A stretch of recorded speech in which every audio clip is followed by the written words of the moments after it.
Sabay-sabay nating alamin ang sekreto tungo sa matagumpay na pag-aalaga ng mga gatasang kalabaw. Maalab na pagkakarabawan. Maalab na pagkakarabawan. Hatid sa atin ng Agricultural Training Institute Region 12 at sa pakikipagtulungan ng Philippine Carabao Center. Matuto at mag-aral kahit na nasa bahay ka lang. Makinig at manood sa mga radio stations at Facebook Live tuwing Webes ng umaga alas 9 hanggang alas 10. I-search lang ang Agricultural Training Institute Facebook page para sa makaragdagang impormasyon. O, bawal umabsent ha, at sabay-sabay tayong maging maalab sa pagkakarabawan.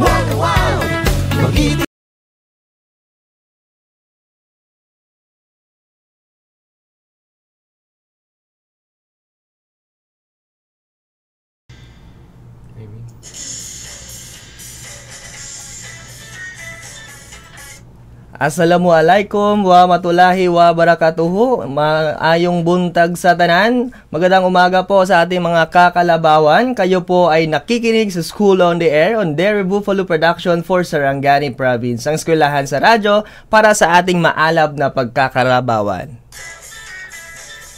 Ako po si Errol Chris A. Las Piñas, Agriculture's 1 ng Agricultural Training Institute Regional Training Center 12, ang inyong kaagapay na tagapaghatid ng makabagong kaalaman para sa gatasang kalabaw. Ang ating programa ay hatid sa inyo ng Department of Agriculture Agricultural Training Institute Regional Training Center 12 sa pamumuno ng ating sigasig na OIC Center Director Dr. Jessie B. Baldea, katuwang ang Philippine Carabao Center at USM at Department of Agriculture Regional Field Office 12 at ang Provincial Government ng Sarangani. Tayo po ay mapapakinggan sa himpilan ng 107.1 Max FM Jensen at live mapupunod po tayo sa ATI-RTC 12 Facebook page at cross po natin sa PCC at USM Facebook page. Para po sa inyong mga pagbati, tanong, mensahe, i-text lamang sa numerong 0917-107-4330 at maaari din kayong mag-comment sa ating Facebook live stream. Pero bago ang lahat, batiin muna natin ang mga aktibong tagapakinig ng ating pong FB live page dito sa ating pong School on the Air. Mga texter mula sa iba't ibang barangay ng Malungon, Sarangani, Label, Malapatan at Glan. At sa lahat po ng naabot nitong aming programa. At syempre, huwag kalimutan i-text po no sa ating po mga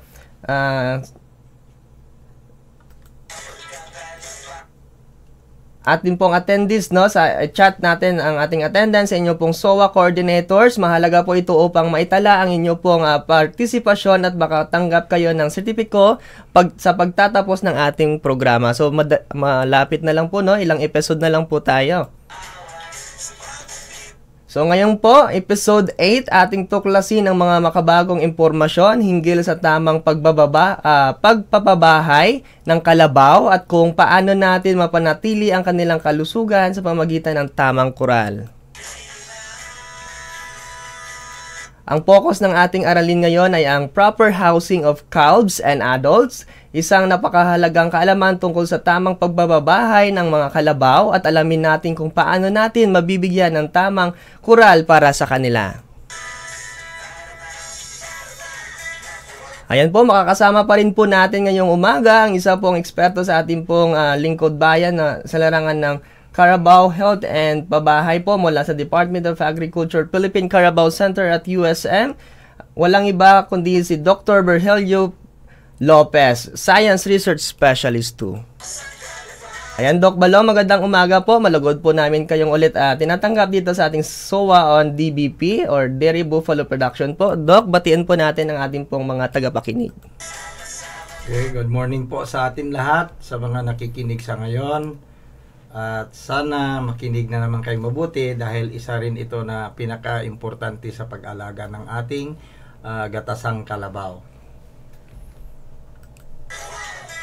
Ayan, so Doc, no, atin na pong umpisahan ang ating pong talakayan about po sa proper housing of calves and calves. So, tanong po natin, Doc, no? Una nating alamin ang mga aspeto ng tamang pagbabahay para sa mga kalabaw. Ano ang mga dapat nating tandaan upang mapanatili ang kanilang kalusugan? Sige po, Doc. Okay, mag-start na tayo sa ating topiko. Ang proper housing of calves and adult or tamang pagpapabahay sa ating mga gatasang kalabaw. Unang-una, kailangan malaman natin anong benefits kung maganda ang pabahay natin. So, number 1 na ating i-consider ay ang comfort. Yung comfort na sinasabi natin, siyempre, yung mga alaga natin, hindi sila, kumbaga, nahihirapan sa pagtira sa bahay na ginawa natin. Baka masyadong mainit, masyadong masikip, mga ganon, no? Kalimbawa lang yon.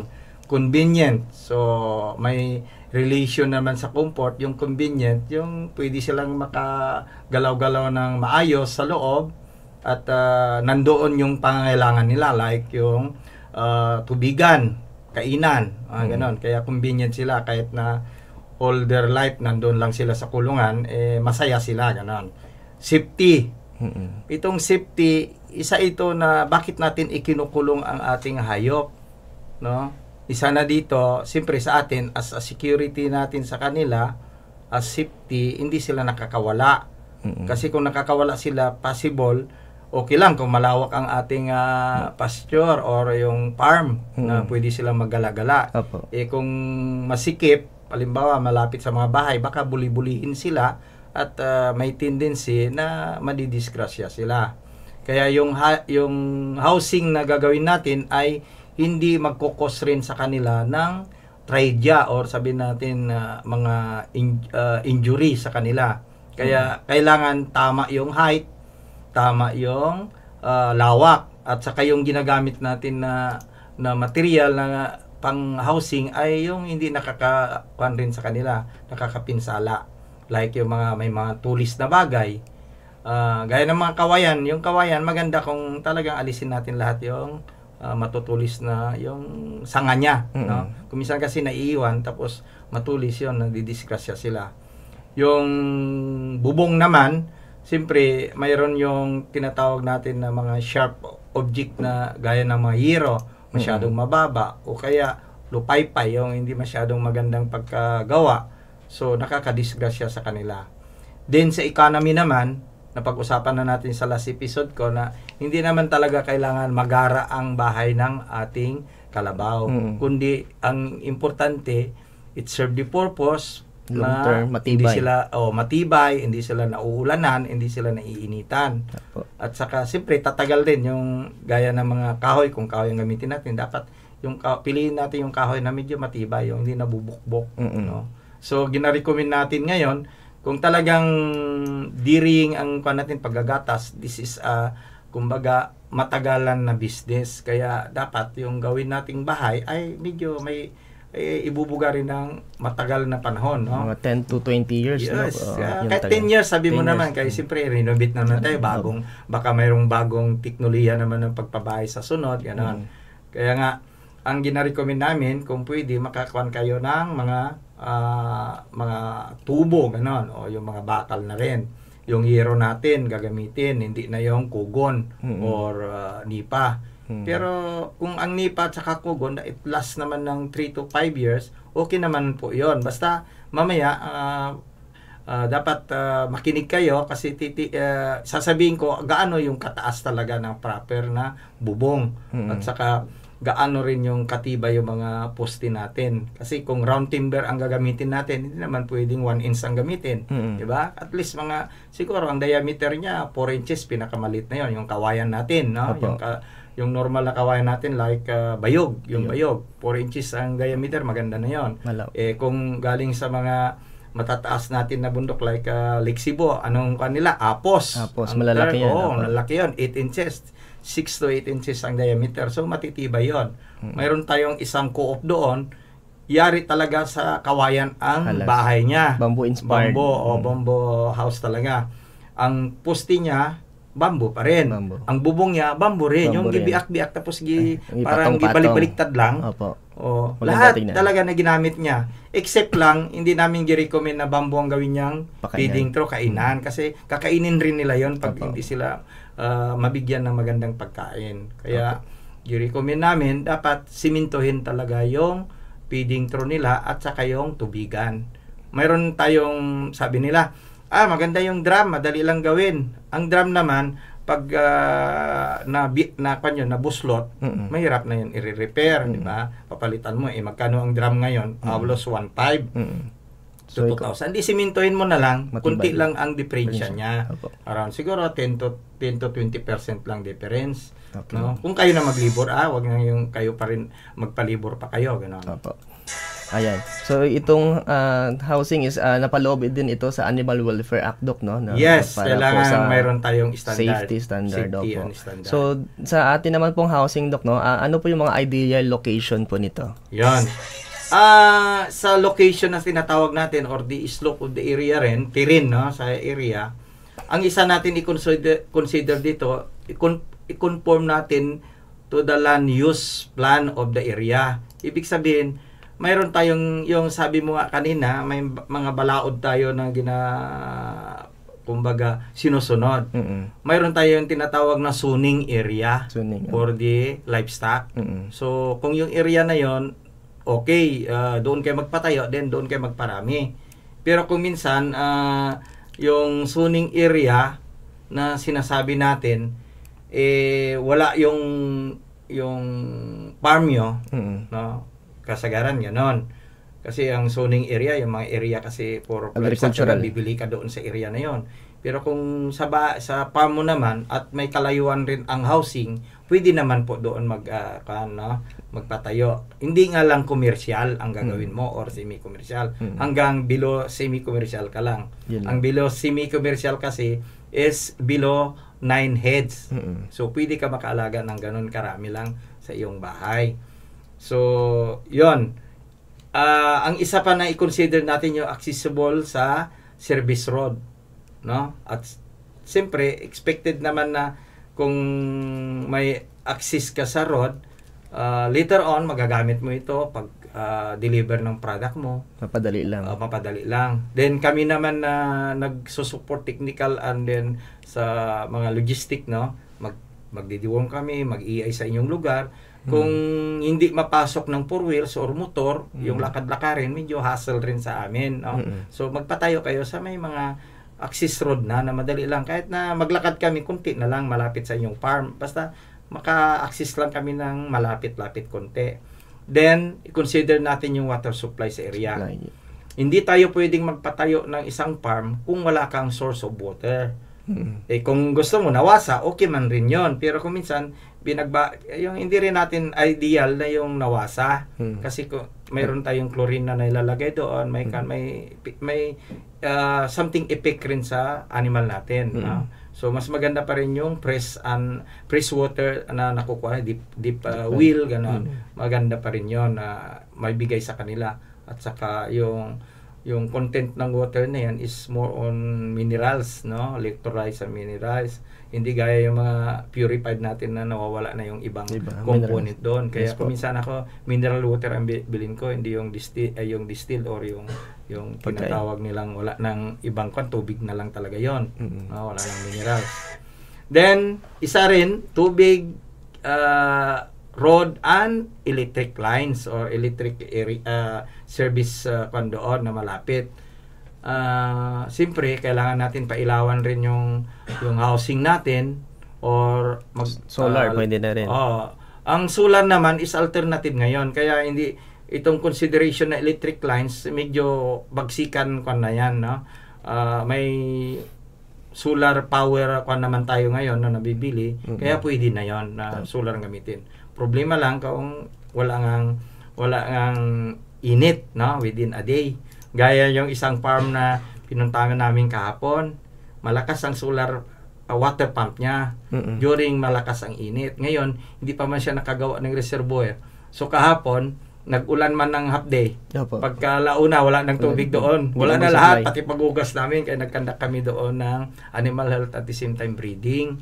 So, yun rin na po nako, ay kailangan talaga kung may solar power pump kayo, mayroon kayong reservoir pa rin. Kahit na intended lang for several days na magamit yung tangke, kahit sabihin natin mga 1,000 liters of water ang makarga niya, okay na rin yun para masustain pa rin yung inumin nila. Kaya kahapon nagtatawa ko, yun pala limitation rin po. Kaya yung facilities natin na tatayuan, yung location, kailangan magandang drainage. Drainage canal. Opo. Kailangan, kung gagawa tayo ng housing, nasa itaas, hindi nasa ibaba. Para yung drainage natin, safety tayo kung nasa itaas. At the same time, makagawa tayo ng magandang parang reservoir nila or septic tank na tinatawag. Ngayon, gina-recommend namin, mag-septic tank ka man lang, mag-biogas ka na lang. Diba? Kasi ang gasto mo, konti na lang. Mga 20% additional biogas na yan. O, kung sa akin na, yung mga gustong mag-biogas, mayroon akong design, no? Binigyan ng DOE. Proven and tested, nandun sa farm namin, nandun rin sa farm ko. So, prove na yon na kumbaga effective. Sabi nila, kayong ibang biogas doon, puros experimental. Pero yun kasi is DOE research kwan na yun, for application na. At marami na nakagawa ng ganun. Okay? Then, yung area rin na sinasabi natin, hindi natin ilagay sa area na kung saan yung mga lasang pa o yung mga bukid-bukid pa masyado, no? Wala pang pan. So, Medyo ilagay natin sa slope magandang yung air circulation or medyo maganda yung lugar, no? Then, ang isang i-consider natin sa area, yung kung magpatayo tayo, halimbawa, kailangan east to west ang direksyon sa bubong, no, yung bubong ng ating facilities. Bali ang east west doc is yung point ng yung harapan lalabas ng bahay. yung init at saka doon rin sa lulubog, no? Kaya ang exposure parehas lang. Oo. Para Kung south to north ka, ang problema ma-expose yung east to west niya na part. Kaya yung bubong mag-align siya talaga sa east to west. Ganon. Yun talaga ang maganda. Para even yung distribution ng init niya umaga hanggang hapon. Okay. Kasi pag hindi siya nasunod yung S-West doc, maapektuhan niya sa kabila. Mag-additional ka na naman ng bubong para sa kabila. Additional niya sa kabila para ma-extend. Kasi tayo kung magbubong tayo, intended man lang kung ilan yung i-enclose natin. Diba? Hindi naman lahat yung farm mo or yung pen mo, yung facilities mo, ibubong mo. Masyadong magasto. So, mostly, ginagawa lang natin na 1/3 of the area ay mayroong bubong. Para doon sila magsilong kung during ulan. Kasi kailangan rin nila ma-expose kasi sa sunlight. Kaya yung 2 part, pwedeng looping area or exposure area ng natin, yung ranso, yung farm, yung facilities, gano'n. Then, isa dito na hindi ko na ilagay sa listahan, no? I-consider natin yung location sa area na hindi ka malapit sa community housing. Kasi pipetitionan ka niyan. Kahit sabi natin, hindi mabaho, may septic tank ako. Mayroon pa rin talaga maarte na mga farmer ay mga kapitbahay natin. Hindi ka talaga tantanan hanggang kasi hindi ka nasa zoning kung nasa housing ka. So, ibig sabihin, limited lang dapat ang kwan mo, ang alagaan. Ngayon, nandun ka sa housing area. 10 ang inaalagaan. Ginawa mong 20, nangamoy na. Marami na. Okay pa, bilo. May experience kami niyan nung nag-aaral pa ako noon, nag-OJT ako. Yung farm, ang history niya, Panabo yun na area. Laking figure yun. Yun nga, ang batas ko minsan hindi rin makakuhan, pero siyempre human pa rin ang mga community pa rin ang ginapuniran natin, no? Matagal na yung farm. Ngayon, itong loko-loko rin na housing developer, gumawa siya sa gilid ng farm na yon, nakalaki-laki. O ngayon, ano nangyari? Petition ang mga tao. O ngayon, sinong tama? Yung bang farm o yung mga nagpatayo ng bagong housing doon? Yung mga ganun na controversial issue kung minsan sa land natin, no? Location, yung ideal na paglalagyan. So, kung halimbawa mayroong nagpo-project na gawing housing yung area na yan, huwag ka na lang kung magawa ka man, kunti pa lang. Observe and then tingnan mo sa batas, yung suning nga, may suning talaga po yan. Okay. Hindi po tayo na sa batas na mga ganyan. Kung saan yung livestock talaga. Gaya sa Bulacan, may area sa Bulacan, lahat, livestock lahat doon. Pampanga, livestock lahat doon. Yes po. Walang housing. Ang housing lang doon, yung mga tumitira lang doon, worker lang natin doon. Ayun. Kaya yun po, ang palatandaan natin kung paano ang ideal location, aside sa slope, sa area, terrain niya, yun rin talagang value yung land na yon kung sa housing kung doon, naka-lupa ka nga na 2 hektarya, pero pipetitionan ka pa rin po. So, ayan po. So, kailangan po natin magtanong no sa ating pong local zoning authority para kung saan talaga yung pwedeng natin. Paglagyan ng inyo pong mga produkto no na agricultural industry ba yan, no? Sayang yung building mo na ipatayo, lalo na concrete and steel. Mahal masyado. So ngayon, dumako tayo sa space requirements. Sige po, na palagi kong binabanggit sa last episode natin. Yung calves natin, yung sabihin natin na below 3 months, yung bagong anak, before mawin, 1 square meter ang gina-require natin. Yung parang space requirements sa kabuuan niya. Yeah, kabuuan niya, yung kulungan niya, yung box niya. Elevated pa ito, kaya 1 by 1. Pag ito ay na-win na, yung sabi ko nga, yung more than 4 months, 5 months na yon, dapat palaki natin, idudubli na, 2 by 2 na yon, or 2 square meter na ang kanyang space requirements, no? Okay, then yung 7 months natin, yung isang taon na. Mas 7 months to 1 year old, yung mag-yearling, 3 square meters ang kanyang requirements na rin. So kung kulungan, i-times 3 nyo lang. Isang kulungan, i-times 3 nyo lang, yun na yung ilan ang makarga niya. Kung halimbawa, 3 ang kanyo, 3 times 3, 9 square meter ang kailangan sa 3 yearling natin. Pero kung yung mga sabihin natin na more than yung grower natin na sinasabi, yung heapers, at least i-increase na naman natin ng 5 square meter. So kung 10 sila, times 3 mo, 50 square meter yon. So kung 50 square meter, 10 by 5. 10 by 5. 5 ang 5 ang width niya, 10 ang harapan niya. 10 yon, no? Ang pwedeng ipagkasya natin. Yung milking animals naman natin, yung lalaki na, 6 square meters. Yon, yung maternity natin, matlaki, 10 square meter. Kasi included kasi yung kainan na niya doon. Kasi doon sa mag-stay yun, sabi ko nga sa dating episode, last episode natin, na 5 days siya doon to 1 week bago siya palabas. So, nandun na yung tubigan niya, doon na rin yung kainan niya, yung paglagyan natin ng sagbot. At the same time, may i-attach pa tayo na yung ipitan. Kailangan ipitan talaga sa maternity pin, lalo na kung yung magkadisto siya, magkahirap mag-anak, no, maglabas. So iipitin natin 'yon para ma-restrain siya, madali lang natin siyang guyuron yung anak niya, ganun 'yon. Or mag-rebreed siya. Pwede na natin siya doon i-castrate or tawag dito inseminate or in-natural breeding siya. Or pagbibigay ng mga sabi natin vitamins, gano'n. So mahalaga po yung chot sa kulungan ng ating cows at saka matured bulls. May ipitan, kainan. So yung bulls natin medyo konti lang, yung 8 square meters lang, kaya wala man siyang anak na kasama. So okay lang yon.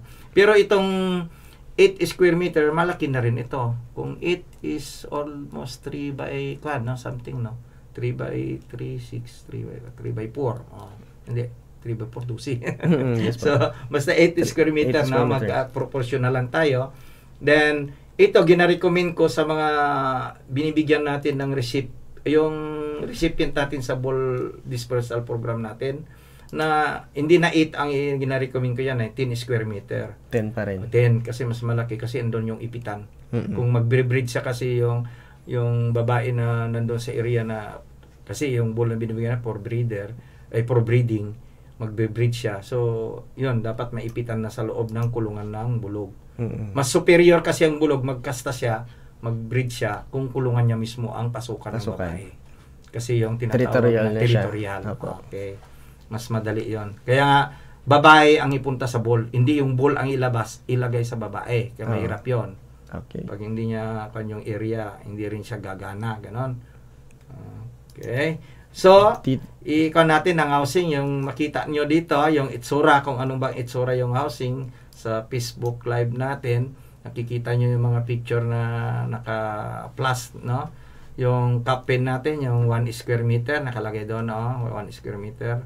Pwede sila magkatabi-tabi. Pero sa in-between, close talaga na division. Sa amin kasi doon, gilagyan ko ng screen. Ngayon, nakukuha niya pa yung mag-link gani, yung ikaw na yung buhok. Kaya yun, ang cause ng disease na nangyayari dyan is yung hairball.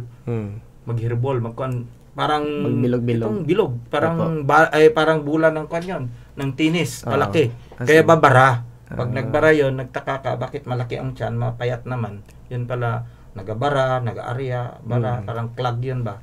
Kaya hindi maganda ang kalusugan ng ating calf. Then yung growing animals natin, heifers, di ba? Makita nyo, very convenient sila, malawak, tamang space. Then sa milking animals naman natin, okay, ang kanyang kulungan, no? Yung nakakagala sila, mayroon silang kainan doon, mayroon na ring water trough. So ito yung mga proper size niya, Doc, no, na isalang-alang po natin, no, dapat po nating parang nadimo lang yung picture, picture. Yung gikuan ko na space requirements na maganda yung tama ang space talaga, hindi rin masikip, hindi rin siya maluwang masyado, tamang-tama lang. So dumako tayo dito sa structural design and requirements. Ito na yung importante. Sa floor talaga, ang isang binibigyan natin ng konsiderasyon dito, yung slope ng flooring. Kung concrete, expected naman pag sabi natin na flooring, mayroon na concrete talaga yan, no? Or rough lang siya, o lumber, no? Pwede rin. Pero yung slope niya, at least 2 to 4%. Pero sa akin, mas prepare ko yung 2%. Kasi kung 4 naman, masyadong slope, baka may tendency, may slide ang ating hayop. So, yung 2% na slope niya is okay na yan, no? 2 to 3, sabi na lang natin kung gusto nyo slope para madali lang maglinis. Pero, isalang-alang natin yung safety talaga ng ating hayop, no? Baka may slide rin siya kung sobrang slope. Yung minimum thickness niya, 76 mm or equivalent yan to 2 to 3 inches, no? Na thick na.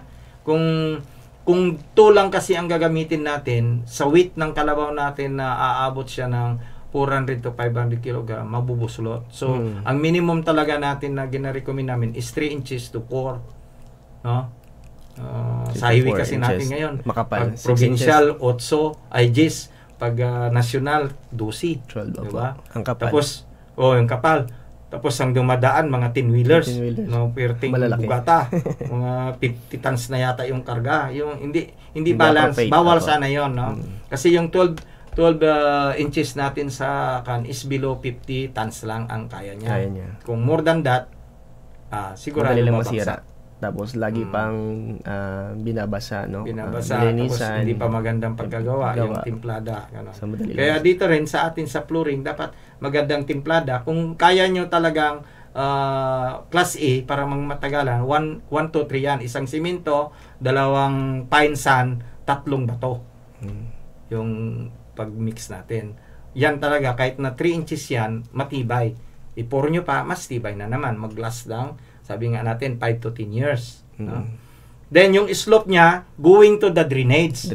Mostly, ang gina-recommend ko, pang feeding trough, yun ang mataas na portion, papunta sa likod. Yung iba kasi binaliktad nila. Kaya kung maglinis, pupunta sa feeding trough, tapos kakandusin na naman yung mali yun.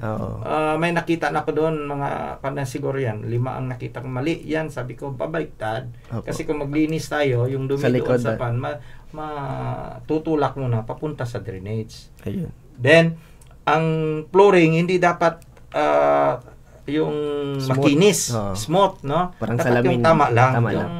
Kumbaga sa rodilahin lang natin ng medyo rough. Hindi rough, hindi yung metal na rodila ang gamitin natin, yung kahoy. Then, kung rough naman, kung halimbawa makulangan tayo, pwede naman natin yung gudlitan ng walis. Walis-walisan natin para hindi tayo makakan ng slope 1 niya. Problem, no? Yung magdanlog. Opo. Okay. So dito Doc, sa kanyang roof, no, aside doon sa flooring natin, ano yung mas mainam? Mayroon kasi tayong roof na shed type, semi-shed type, monitor type. Ano po yung mga... Marami tayong kwan talaga sa pagro-roof, no? Mga klase-klase na design.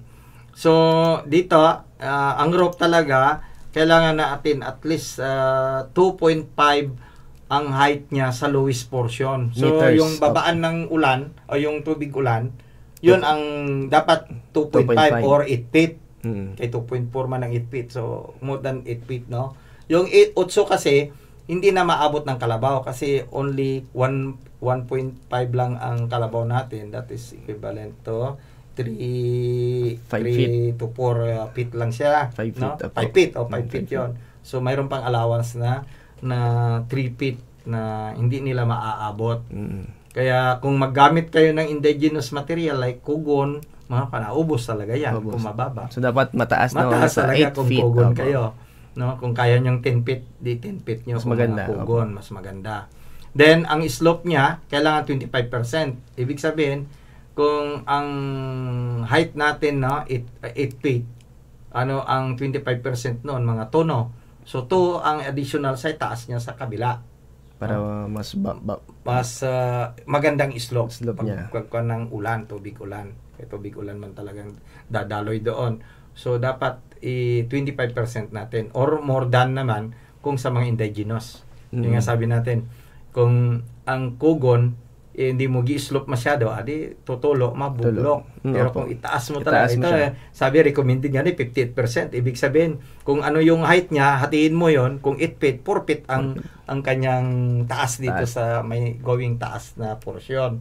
So, ganun yon, mag-compute ha, yung, kung ano yung ginasabi namin na 50%, 25%, yung height po sa baba, i-times, kung 25, i-divide nyo sa 25%. So, 1/4 of 8, ilan ba? 2. So, yun ang taas sa slope niya. 2/0. No? 2 feet and mag-0. Ayun. Then, yung sabi natin kanina, mga design sa bubong, mayroon tayong tinatawag gable type, may colonial. Gable type kasi, yung simple lang na magsalubong yung dalawang slope na bubong natin. Pag sabihin natin na monitor, aatras siya, mayroong ungawan doon sa gitna. May maliit na bubong na mas taas sa gitna. So, yun ang monitor type. Then, shade type, wala na. Isang slope lang yung sinasabi lang natin kanina. Isang side na lang. Isang siding lang. 2 feet ang taas sa kabila. Wala, 0. 8 feet ang taas. Yun yung ginagamit sa mga fattener, no? Yung monitor. Kung yung monitor, yung mga malalaking farm talaga, na nasa gitna na yung alley for feeding. Para nagsalubong lang naman na dalawang shade, gilagyan lang ng monitor niya na mas mataas lang konti sa gitna para doon lalabas yung ammonia ng manure ng ating hayop at hindi masisira yung tinatawag nating bubong. Kasi yero okay lang kung indigenous na mataas, okay lang yon. Yun nga lang, palagi natin sinasabi, ang pagdidiri ay matagalan, 10 years above, ganon. So, wag ka na, kung kugon, every 5 years mag-change ka. Kaya mahal pa naman ang libor ngayon ng pagkuha ng kugon. At saka hindi ka na rin basta-basta makabili ng magandang kugon ngayon. Diba? Kasi meron na tayong herbicide na nawawala na yung unti-unti na lumiliit. Nawawala na ba ya? Diba ngayon, bihira ka lang makakita ng kugon na ma-display dyan na bamboo house. Mga bamboo, okay pa, no? Yung bamboo. Bamboo nga pa. Maganda. Bamboo roof. Yung ang tawag yun, yung pit nila. Tapos ikaw rin nila. Okay man rin yun. Isa rin yan na pinakamaganda. Kaya nga dito sa Lixibo, mga bahay ng kalabaw nila, ganon. May coop tayo dyan, ginapa nila. Tagpi-tagpi lang yung bamboo na gibiak-biak. Ang ganda. It will last 5 years actually yon, no? Kung magandang slope pa niya, mas more than pa. Okay. So, doon naman tayo sa siding ng coral natin. So, itong proper niya, Doc, na wall, yung pen wall, tama ba? Kasi, depende kasi yan sa laki ng kalabaw natin. Pero, standard naman itong in-between niya na tinatawag natin na 40 cm or equivalent to 14 inches. on center, kung nasa center siya na measurement. So, yung height naman, magbari yan sa laki ng kalabaw. Kung mga younger pa, 1.2, pero mga bigger na, 1.5. Kinarecommend na 1.4 to 1.5 ang pinakamataas na, sa malalaki na natin, yung mga cow, mga breeder natin. Pero yung mga yearlings natin, kaya pa yung 4 feet. 4 feet kasi equivalent yung 1.2 meters. Then, yung in between niya, hindi kayo dapat maglayo ng 3 meters. Kung more than 3 meters, 4, may tendency na yan, sisirain nila kay tubo pa yan. Yung puwersa. Wala nang strength kasi kung more than 3. Kaya nga kung nagpupusti rin tayo sa mga bakod natin sa bahay, mostly, ngayon, nagkakon na sila, hindi na sila nag-3-3. 8 feet na, or equivalent 2.4 ang between posti. Para matibay, hindi natutumba. So, ganyan rin po yung pins natin, no? Mag-limit lang tayo sa 3 meters ang layo, yung minimum maximum niya. Pero minimum, pwede naman kayo maglagay na tag 1 meter ang poste. Wala namang problema doon. Tibay kayo. No? Gasto lang. Yan ang problema natin. Then, sa ating tubo na ginagamit, kung tubong gamitin natin sa pins, kailangan, ang pinakamaliit siguro natin gagawin, siguro 1 in 1 port. Kasi akin, nakita ko 1 in 1 port, kaya naman. Para sa yearling lang. Pero kung sa mga matataas na kalabaw natin, o malalaki na, matured na, kailangan 2 talaga. Tapos schedule 40 para matagal. Ang kanyang laki. Pero kung indigenous material kayo, yung kakawate ba yan? O ipil-ipil? Yung mga lumber ng ipil, pwede na rin yun, matitibay. Yung bamboo natin, no? At least malalaki nga yung, at least ang diameter 4 inches naman. Huwag kayo magamit ng 2 inches kaya yung kawayan makakon talaga. Yung 4 above na maganda, lalo na yung bayog. Tapos i-bolt pa. Bolted, no? Hindi lang tinali. Bolted talaga maganda. Okay? So yan ang pin wall, no? Or sa siding. Ngayon, pupunta tayo sa mga functional requirements sa ating mga maternity pen, mga cabin pen. So ito sa picture nakikita nyo kung gaano kaganda yung mga maternity pen nila na 8 square meter na mayroong beadings na ano ba ito? Straw. Straw yung nilagay, rice straw. Or straw yung mga pwede kasing yung straw natin kasi general natin, pwede yung mga kugon, mga sagbot yan na pwede natin may bilad at dry na dry talaga as in dry. Hindi mabubulok. Pwede natin gagamitin, no? Diyan sa kanilang maternity. Then, kailangan natin ng yung kainan. Ang kainan, actually, ang gina-design namin talaga yan, hindi ba, sa loob, at least mga 75 to 80 inches, centimeter, no? Or 0.8 centimeter, 0.8 meters ang kanyang width. Pero sa height sa loob, mayroon nakalagay dito, no? Mga kanya-kanyang at least nilagay dito 55 to 60 sa matured. Siyempre kung maliit, mga 40 lang. 40 centimeter lang gamitin natin sa unang, yung harapan ng kalabaw ko magkain. Pero sa likod, ay sa harapan ng kanya, yung stopper niya, nagpapakain. Yung sa bandang nagpapakain, at least nakalagay dito na 85 centimeter. So, medyo mataas rin. No? 85 cm. So, maganda siya tignan no, naka-slope siya. Slope siya para madaling malinisan. Mode tapos, of, niya. Hindi basta-basta yung may naiwan, nakakain nila, lalo na ang feeds. Kasi kung mayroong corner, doon susuksok, magkakos ng mga platoxin or sabihin natin mga punggos na nagkukos ng toxin. No? Madali pa siyang linisan. Madaling linisan. Tapos, dapat yan makinis. Yung smooth. Hindi wrap para madaling malinisan. Yan, ganyan ang natin design. Then sa drinking and water trough naman, yan, pwedeng parehas ang siding niya. No? Pero yung height na ginagamit dito, at least sabi dito hindi masyadong no? Ang alam ko dito is 70 pa rin, no? Then kung pwede, ang width niya, ganoon pa rin, na 80 cm, pero maglagay tayo ng stopper sa gitna. Kasi kung halimbawa man yung kalabaw na iinitan, lalangoy yan, papasok dyan. Ang problema natin kay ang width ng kalabaw natin is 70 to 80. Baka hindi na makaalis diyan. Opo. Kailangan na naman natin ng rescue. Rescue. Kailangan may stopper tayo sa gitna. Makita nyo yung tubo sa gitna, may stopper. Baka papasok siya din. Wala papasok kasi siya. Dapat yung ulo niya lang may pasok niya. Yun. Then sa kanyang bottom, no, dapat rounded pa rin sa loob, hindi square, no, ang kanyang corners. Ayan, so Doc, no, bago po tayo magpatuloy, atin po munang pakinggan ang mga maikling paalala.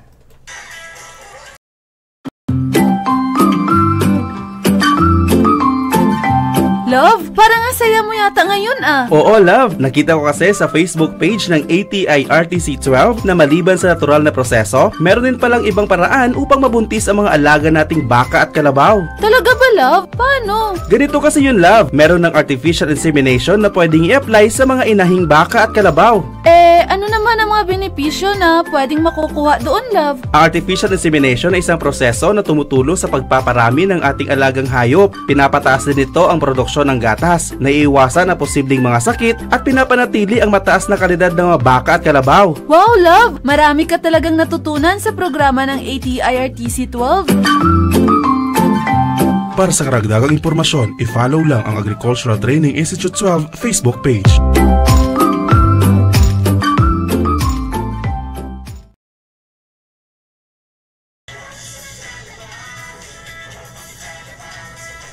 Ayan, tayo po ay nagbabalik dito sa ating School on the Air on Dairy Buffalo Production at napakikinggan pa rin po tayo sa himpilan ng 107.1 Max FM Gensan. At ngayon po, no, kasama pa rin po natin ang ating pong speaker, si Doc Virgilio Lopez or Doc Balong.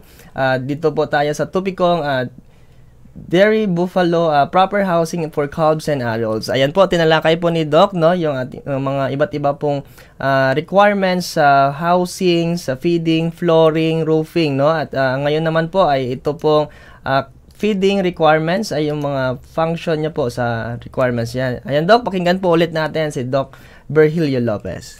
Okay. Continue natin, no. Yung isang functional requirements rin sa mga farm natin na housing, yung cooling facilities.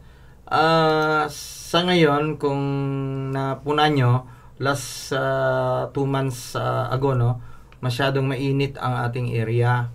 So, kailangan sa housing, meron tayong magandang ventilation.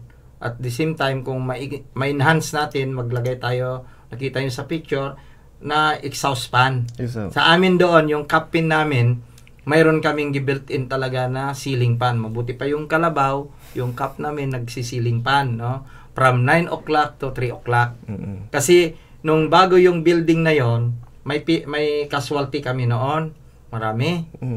Yun pala, heat stroke. Marami na napan ko heat stroke. Okay. O yun, nilagyan namin ng 2 ventilation doon ay parang ceiling fan. O maganda.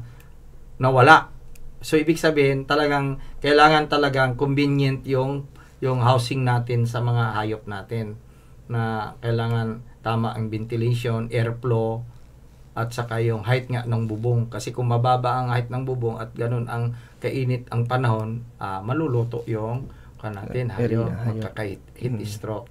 So, mas mainam din, Doc, na magtanim tayo sa gilid. Yes, kaya nga sa amin doon, kahit na mahirap sana yung akasya kay malalaki, kaya kung magbagyo naman, problema na naman yon, yung mapuputol. Kaya gina-trim down lang namin yon, alisan lang yung mga sanga na detrimental sa building.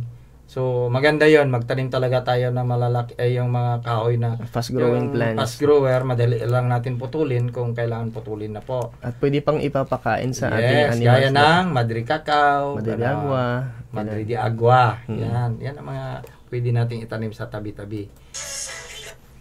Yung feeds room naman natin, no, kailangan well ventilated. Enclosed siya, well ventilated. At the same time, kung makita nyo itong sa picture, walang pasukan ng mga daga, ibon. Kasi sila ang nagbibigay or ang tawag yun, nagko-contaminate sa ating feed storage. Lalo na ang daga. Number 1 ng daga ngayon sa amin, sa central office namin, dinidevelop na nila yung leptospirosis kit for yung screening test.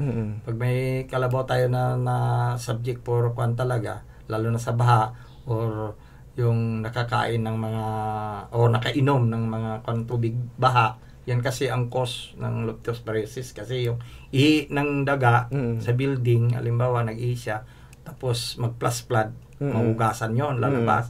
Ngayon may iinom ng natin, contaminated siya or may sugat yung hayop natin, lulusong siya sa tubig na yon na may iihi ng daga. Yun ang leptospirosis contaminant or source, no? Kaya kailangan talaga mataas yung feed room natin na hindi na babaha rin, at the same time peace free, sabi nila, hindi talaga mapapasukan. Okay. Ayan. Dito naman sa kanina natapos natin ang siding, natapos natin yung mga ibang space requirements, no? So dito naman yung kung paano tayo mag-compute ng feeding space requirements by linear. Ibig sabihin, kung tinatanong ka, ilan ba yung kailangan ko kung 100 heads na matured buffalo ang ialagaan ko? Ilan ba yung feeding trough at saka kalawak ng farm or feedlot? Yun na. Dito natin makikita. Pag 3 to 6 months, yung weanlings natin, 0.4 centimeter. Or meters. Sorry po. 45 centimeter na. Kaya 0.4 meters ito.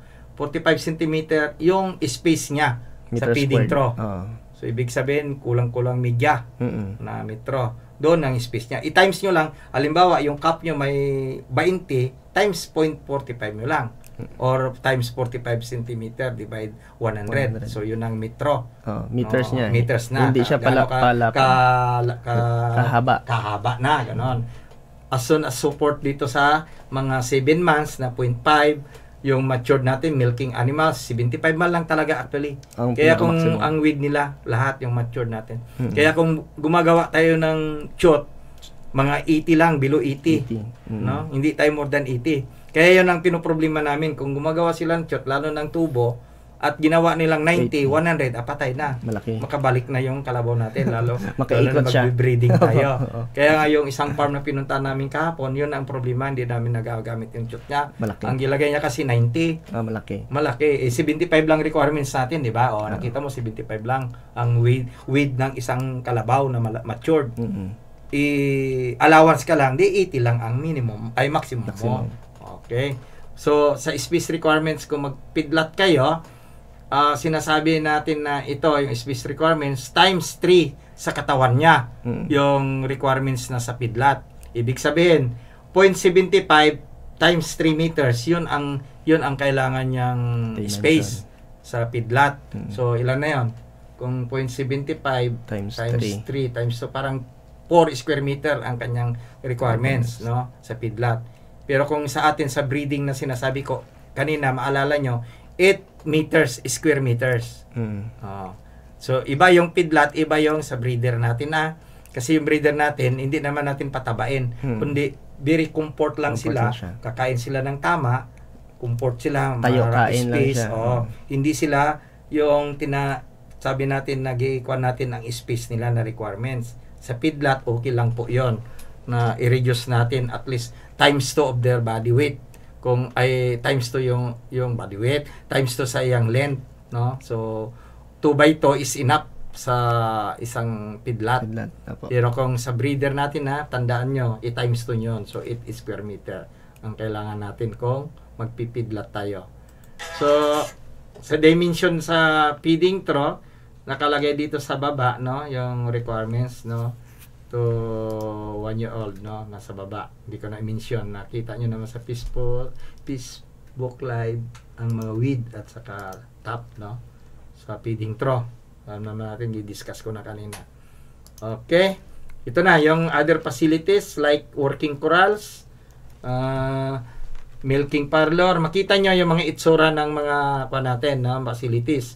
Yung milking parlor namin doon sa PCC at USM, slant type, no, slanted, ay ang tawag yan, slant ang orientation sa paggagatas. Dito sa picture na pinakita ko dito, ito yung sa central office namin, Alpalabal, herringbone style, no, diretso lang, nakatalikod yung mga kalabaw natin lahat. So sa in between sa kanilang or sa side pa rin at saka in between sa kanilang ang paggagatas. Yung working coral, actually dito yung kung saan, kung malaking ranso, dito nagkakandak ng different activity like deworming, palpation, pag-insemination, then mga treatment na kailangan, or judgment, yung conformity sa kalabaw. Minimeasure kasi namin yan, gano'n kala height niya, width niya, gano'n. Yung itlog, kung sa bulog, minimeasure. So dito natin ginagawa. Yung holding coral naman, ito yung coral kung saan bago mo gatasan yung kalabaw, dito mo siya paliguan. Ugasan, gano'n. Para siya. Pagpasok sa milking parlor ay sigurado na malinis na siya. So ito yung mga ibang mga structure, no? Kung magagawa kayo, ito yung mga maliliit lang, good for 10, good for 5 below, no? Actually, ito yung ginakan ko kuminsan, nagbibigay ako ng mga plano. Ito yung mga actual na picture na. Actually, ito, nasa USM ito, yung mga research nila sa mga large ruminant at saka small. Ito yung small, ganito, kung di pa kayo nakakita ng kulungan ng kambing, ganito ang i-design nyo. The best ito, kasi tingnan nyo, bakit mataas? Kasi makukulik nyo yung manure ng natin, ng kambing, at kung pwede yan talaga, simintuhin yan. Like Mount Carmel, like ganyan ng mga kanila. Para makukulik nyo at magagamit nyo yung manure for compost natin. Ito yung good for 5 na good for 5 na sa dispersal namin sana. Ganito ang gine-recommend namin dapat. Maganda siya, Doc. Gawin. Looping area to. Pero itong looping area kay kalabaw, ito baka kasi ito na design. Baka ito. Kaya looping kasi lupa lang na pwede sila mag-exercise. Sa kalabaw hindi pwede ito. Maglumlum yan. Kaya sisimintuhin nyo kung kalabaw ang inyong ikakarga. Yung feeding trough, makita nyo, mayroon na rin siyang ipitan dyan sa loob na design. Okay, yung cup pin natin, yung nasa amin ito, slatted siya iba-iba na ngayon. Ngayon, tabla nang gilagay namin. Nag-experiment pa rin kami kung ano yung magandang slat kan. Ito, made of coconut lumber, no? Mag-last lang na 1 taon, palitan namin, kaya nagawa kong siminto. Mahina rin yung pagkagawa namin, nasira, nagtabla kami ngayon. Kaya marami tayong ginagawa na for the sake of transferring sa mga farmers natin kung anong idea. So makita nyo ito, bakal, lasting ito, 5 years na ito nakulungan. Maganda pa rin yung bakal natin. Ang lang ng flooring ang kan. Mga kan natin, yearlings. Ito, yung feeding trough, yung kan ko kanina, slope siya doon, papunta sa likod, yung feeding trough ng itsura, stopper, yung pins, nandyan na lahat.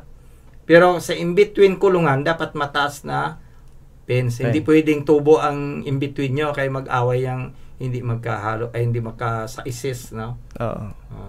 Tingnan nyo, siminto ang division. Pero sa likod, okay na yung mga tubo para well ventilated.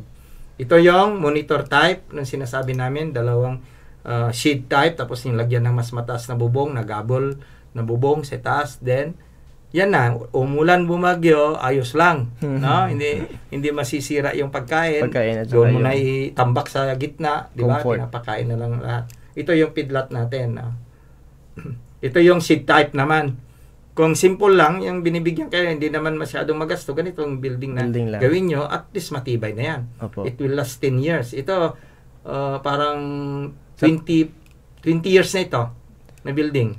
For example, Doc, itong 3 poste, mga ilang heads na ito dito. 1, 2, 3. Ito kasi kay experimental animals ito, 3 meters kasi itong in between sa poste. So 1.5. Isang bulog. Dito kami nagpapalaki ng mga ball for dispersal. Okay. At saka yung, di ba, nakita nyo, nag-slope sa kanal, papunta sa kanal yung sloping niya.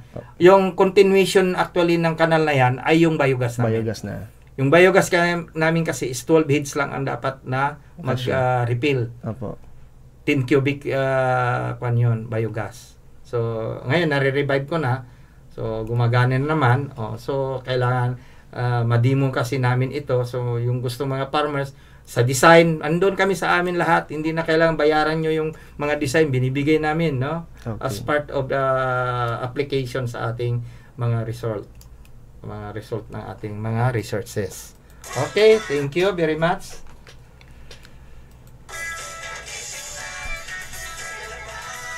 Ayan po, Doc, no? Maraming salamat po sa inyo pong kaalaman na binahagi about sa atin pong proper housing and calves for calves and adults. So, yan po, natalakay po ni Doc yung proper housing, yung flooring, roofing, fence niya po, no? Ang coral.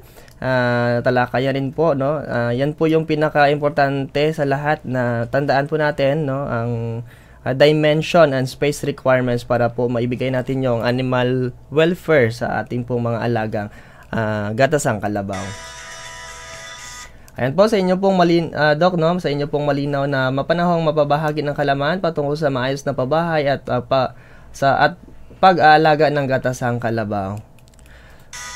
So, may mga mensahe po kayo, Doc, sa ating pong tagapakinig sa kanila pong, sa inyo pong tinuro ngayong umaga.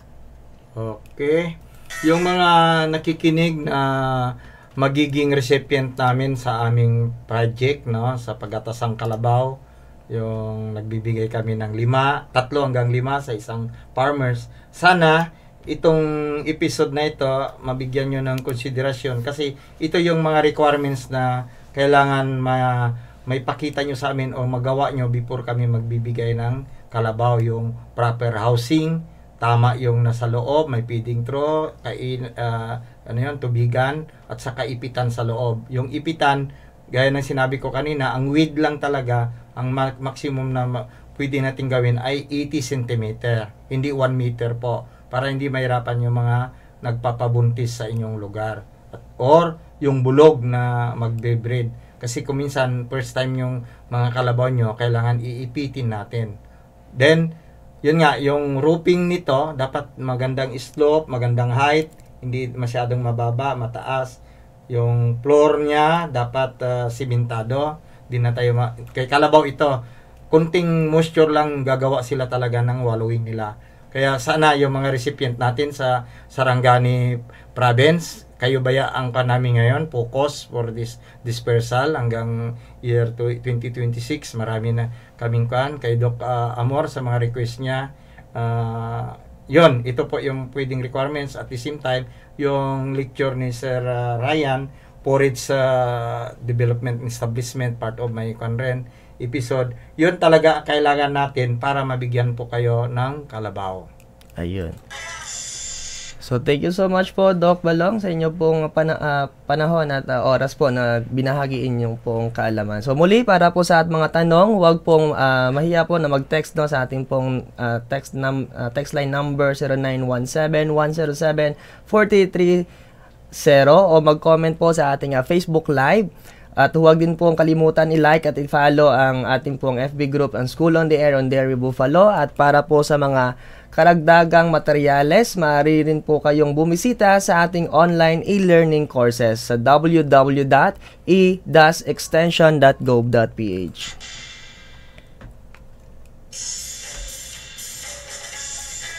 Ayan, so muli po nating tandaan, magkakasama pa rin po tayo tuwing Huwebes, 9 a.m. to 10 a.m. po sa impilan po ng 107.1 Max FM Jensen. At syempre, isang maligayang bati po sa ating pong mga nagdidiriwang ng kanila pong kaarawan ngayong umagang ito, no, ngayong araw po, no. Nawa po'y patuloy kayong pagpalain po ng ating buong may kapal at bigyan po ng malusog na pangangatawan at ligtas na pamumuhay at masaganang pagkakalabawan. Abangan po natin sa susunod na episode 9, September 4, no, 2025, ang kung saan tatalakayin natin ang Lesson 8, Buffalo Disease Prevention and Control. Makakasama natin dito ang ating pong Assistant Provincial Veterinarian ng probinsya ng Sarangani, no other than Dr. Bernard C. Kababat. Ayan, sa pagtatapos po ng ating programa, muli sa ngalan po ng aming katuwang sa programang ito, ang aming pong Agricultural Training Institute Director, Engineer Rimelian R. Ricoter, MNSA CESO 3, Deputy Director, Ma'am Antonieta J. Arcejo, and OIC ISD Chief, Ma'am Pamela Mapala, and Provincial Veterinarian Dr. Amor Albeso, and our Provincial Governor ng Sarangani, Honorable Governor Rogelio Pacquiao. And ating pong partner sa Department of Agriculture, Philippine Carabao Center at USM, Dr. Geoffrey R. Atok, and ang Department of Agriculture Regional Field Office, Regional Executive Director, Sir Roberto T. Perales. Ako po si Errol Chris Las Piñas, ang inyong kakalabawan na laging nagpapaalala basta may alam, may anit kita sa gatasang kalabaw. Hanggang sa susunod na episode, paalam!